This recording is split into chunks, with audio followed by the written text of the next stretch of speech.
দোকানলৈ আহিছিলোঁ মছলা আনিবলৈ, কাৰণ হাঁহ এটা মাৰি আছে মানে দেউতাই, তাকেই আপোনালোকক দেখাবলৈ চেষ্টা কৰিম।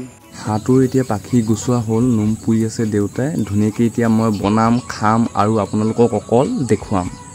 বলক তেনেহ'লে ধুনীয়াকৈ এতিয়া মাংসখিনি বনাওঁ। আৰু হাঁহ মাংস মই সেনেকৈ ইমান বেছি মই বনাই পোৱা নাই, আজি ধৰি 2-3 দিনমান বনাইছোঁহে। আৰু যে হাঁহ মাংস মানুহে কয় কোমোৰাৰ লগত খাই বোলে বেছি ভাল লাগে, খালি মই ভাল নাপাওঁ কোমোৰাৰ লগত খাই, কিয় বা মানে মই এনেকৈ বনালে বেছি খাই ভাল পাওঁ। অলপ তেলীয়া তেলীয়া হ'ব লাগে, ক'লা হৈ যাব লাগে মাংসখিনি। মানে বহুত দেৰি মাংসখিনি সিজাই এতিয়া আলু দিবলৈ টাইম হৈ গ'ল। 50% সিজি গ'ল আৰু মাংস।